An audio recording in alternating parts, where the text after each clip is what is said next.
Morning children, welcome back to my channel. और आज की जो पोएम हम करने जा रहे हैं class 7th new pathways Oxford English book में से, और पोएम का नाम है द फ्लावर स्कूल और इसके पोएट हैं रविंद्रनाथ टैगोर। तो इस कविता के अंदर हम देखते हैं कि कवि क्या कहना चाहता है।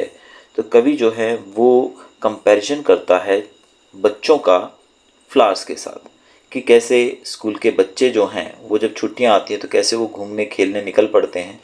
वैसे ही बारिश यानी कि मानसून आता है तो वैसे ही धरती के अंदर से फूलों के रूप में, फ्लावर्स और ब्लॉसम्स के रूप में ये जो कलियां हैं, फूल जो हैं वो खिल आते हैं, जैसे कि बच्चे खेलने निकल आते हैं। तो चलिए इसको स्टेंजा वाइज हम पढ़ेंगे और स्टेंजा वाइज इसका एक्सप्लेनेशन भी लेंगे। अगर आप चैनल पर नए हैं तो चैनल को सब्सक्राइब कर लीजिएगा, वीडियो अच्छा लगे तो लाइक भी कीजिएगा और शेयर भी कीजिएगा। When storm clouds rumble in the sky and June showers come down, the moist east wind comes marching over the heath to blow its bagpipes among the bamboos. Then crowds of flowers come out of a sudden from the nobody knows where and dance upon the grass in wild glee. तो अब इसका जो मतलब है इन लाइनों का, इस stanza का, हम वो देख लेते हैं। तो कवि कहता है when storm clouds rumble in the sky, कि जब आकाश में तूफानी बादल गरजते हैं, एंड जून शार्स कम डाउन, और जून के महीने की जो बरसात होती है जब वो धरती पर उतरती है यानी कि बारिश आती है, the moist east wind comes marching over the Heath, और जो मॉइस्ट विंड का मतलब नमी भरी हवा जो कि पूर्व दिशा से आती है और एक बड़े मैदान के ऊपर से जब वो गुजरती है, to blow its back pipes among the bamboos, और जब वो गुजरती है तो बड़े बड़े बैम्बूज जो बांस होते हैं उनके बीच से जब वो हवा गुजरती है तो एक बहुत ही मनमोहक संगीत पैदा होता है।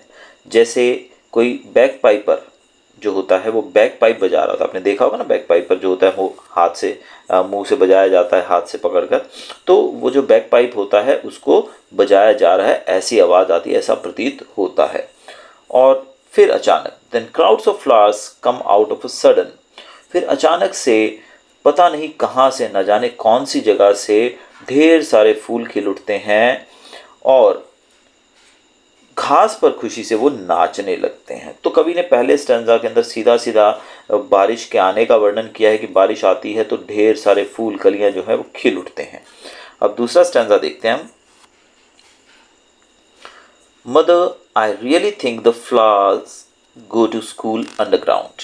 They do their lessons with doors shut, and if they want to come out to play before it is time, their master makes them stand in a corner. When the rain comes, they have their holidays. तो दूसरे stanza के अंदर कवि क्या कहना चाहता है? तो दूसरे स्टेंजा में कवि कहते हैं कि मदर, बच्चा अपनी माँ से कहता है कि माँ, मुझे सच में ऐसा लगता है कि धरती के नीचे एक स्कूल है जहाँ पर ये जो फूल हैं ये पढ़ने जाते हैं, और वो जैसे ही अपना पाठ यानी कि अपना जो स्टडी करते हैं बंद दरवाज़ों के पीछे, वहाँ पर बैठकर वो भी कुछ ना कुछ सीखते रहते हैं। जैसे हम लोग सीखते हैं ना स्कूल के अंदर बैठ के, वैसे फूल जो है ये भी बंद दरवाज़ों के पीछे कुछ ना कुछ सीखते रहते हैं यानी कि धरती के अंदर।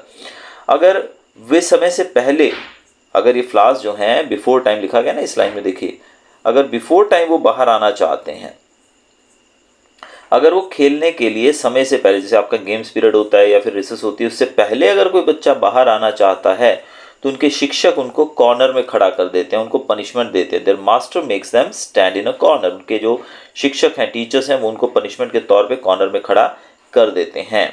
और जब बारिश आती है तो उनकी छुट्टियां हो जाती हैं। When the rain comes they have their holidays, जैसे हमारा समर वेकेशन होता है, विंटर वेकेशन होता है, वैसे ही इन लोगों का यानी कि फ्लावर्स का जो है वेकेशन कब होता है? जब बारिश आती है तब। तो कवि ने सीधा सीधा यहाँ पर हमारे सामने बताया है कि फ्लावर्स जो हैं वो भी एक धरती के अंदर एक स्कूल के अंदर पढ़ रहे हैं, और वहाँ से अगर वो समय से पहले बाहर आने की कोशिश करते हैं तो उनको भी पनिशमेंट मिलती है, और उनकी छुट्टियाँ कब होती है? जब बारिश आती है उस समय।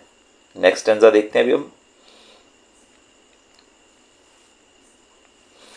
Branches clash together in the forest, and the leaves rustle in the wild wind. The thunder clouds clap their giant hands, and the flower children rush out in dresses of pink and yellow and white.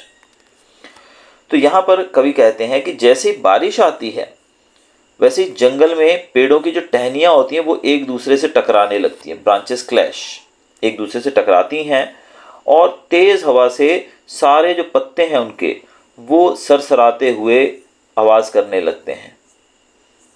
हम देखते हैं ना अक्सर जब तेज़ हवा चलती है तो पेड़ों की टहनियाँ एक दूसरे से टकराती हैं और पत्ते जो हैं उनसे रगड़ते हुए आवाज़ जो है बहुत तेज़ आने लगती है, सरसराहट की आवाज़ आती है। आपने कभी ध्यान से सुना हो तो तेज़ हवाएं जब चलती हैं उस समय, और उसी समय गरजते हुए बादल जो हैं अपने बड़े बड़े जायंट हैंड्स यानी कि बड़े बड़े हाथों से ताली बजाते हैं। क्या बजाते हैं? वो ताली बजाते हैं।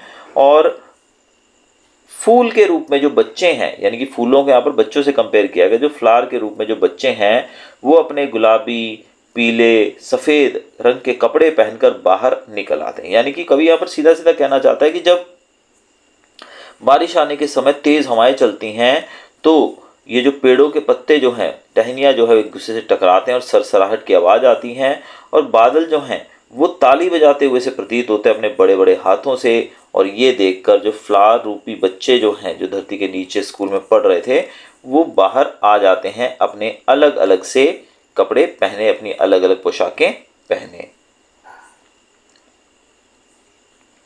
लास्ट स्टैंजा हमारा, Do you know, mother, their home is in the sky where the stars are. Haven't you seen how eager they are to get there, don't you? Know why they are in such a hurry? Of course, I can guess to whom they raise their arms. They have their mother as I have my own. तो यहाँ पर कवि कहता है, बच्चा जो है अपनी माँ से पूछता है कि माँ क्या तुम जानती हो इन फूलों का घर आसमान में है। Home is in the sky where the stars are. तो वो अपनी माँ से कहते हैं कि माँ तुम्हें पता है इन फूलों का घर जो है वो आसमान है और जहाँ पर तारे रहते हैं ये भी वहीं रहते हैं। तो क्या तुमने देखा नहीं कि ये वहाँ पहुँचने के लिए कितने उत्सुक होते हैं। हाउ ईगर दे आर, देखो लिखा हुआ है बच्चों यहाँ पर, how eager they are to get there, यानी कि जो फ्लावर्स हैं ये बहुत सी उत्सुक होते हैं, ये बहुत ज़्यादा ईगर होते हैं अपने घर पहुँचने के लिए। और फिर वो खुद ही जवाब दे देता है, मतलब माँ को ही जवाब नहीं दे रही है बट वो बच्चा खुद ही बोल रहा है, don't you know why they are in such a hurry, कि माँ तुम्हें नहीं पता ये क्यों इतनी जल्दी में रहते हैं। फिर वो खुद ही जवाब देता है कि मैं अनुमान लगा सकता हूँ कि वे किसकी ओर अपनी बाहें फैलाते हैं। तो हमने देखा है ना, फ्लावर्स ऊपर की तरफ मतलब खिलते हैं तो ऊपर की तरफ फैल रहे होते हैं।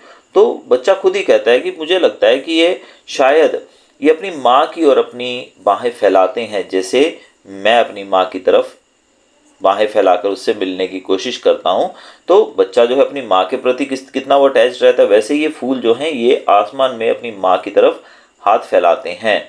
और ये बात जो है एक्चुअल में इस बात का प्रतीक है कि फूल जो है अपने जीवन के चक्र के एंड में जब वो आ जाते हैं, यानी कि जब उनका खात्मा होने वाला होता है, तब वो आसमान की ओर वापस जाना चाहते हैं। यानी कि उनकी जब लाइफ पूरी हो जाती है तो उस समय वो आसमान की ओर जाना चाहते हैं, जो कि उनका घर है।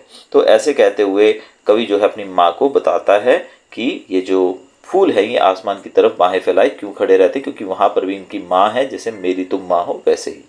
तो ये पोएम जो है ये रविंद्रनाथ टैगोर के द्वारा लिखी गई है बच्चों। होपफुली आपको वीडियो अच्छा लगा होगा। चैनल को सब्सक्राइब कीजिएगा और वीडियो को शेयर भी कीजिएगा। Till then goodbye, thanks for watching.